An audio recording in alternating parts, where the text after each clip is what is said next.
Elon Musk has done it again. Yes, another Epstein-related admission. And at this point, is anyone really shocked?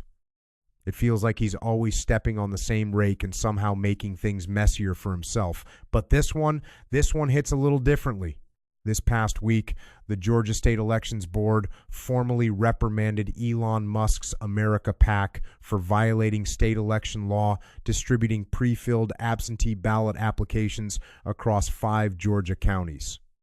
Days later, Musk reposted a video on X claiming nobody protests over Epstein because the people who pay for protests would be the ones getting protested. His reply: precisely.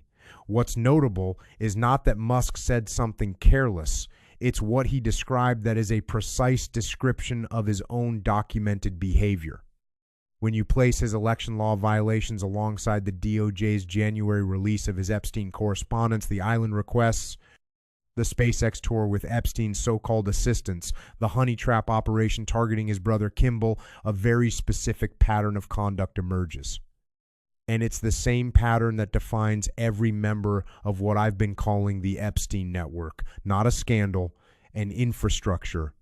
Before we examine the specifics of Musk's situation, it's important to understand the broader framework because what we're watching is not a series of isolated incidents. It's a system.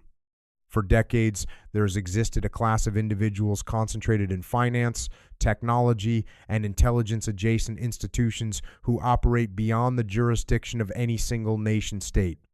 This isn't conspiracy theory. This is observable. These are people whose wealth provides them with a kind of extraterritorial sovereignty.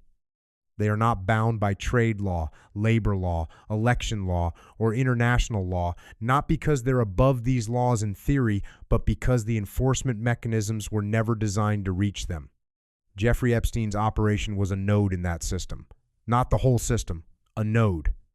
What distinguished Epstein was not that he was uniquely depraved, although he was, but that his operation sat at the intersection of intelligence gathering, financial leverage, and sexual blackmail in a way that served multiple institutional interests simultaneously. That's why he was protected for so long.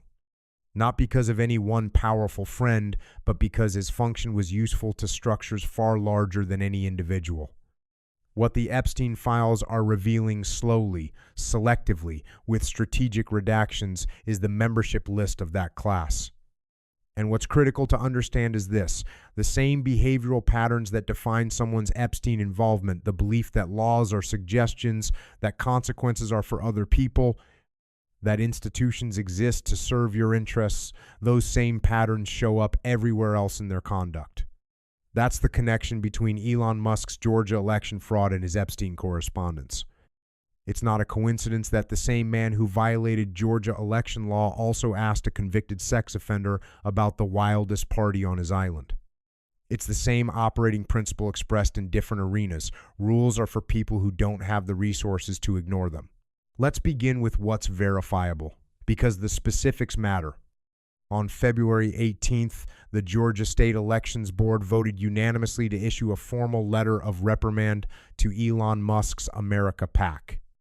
The underlying investigation began in October 2024 after residents in 5 Georgia counties, Chattooga, Cherokee, Coweta, Floyd, and Whitfield, reported receiving partially pre-filled absentee ballot applications bearing the America PAC name.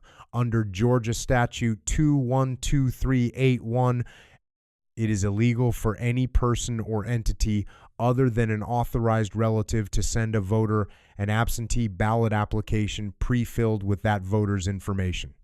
America PAC also violated a separate provision requiring that such materials be conspicuously marked as unofficial and not provided by the government.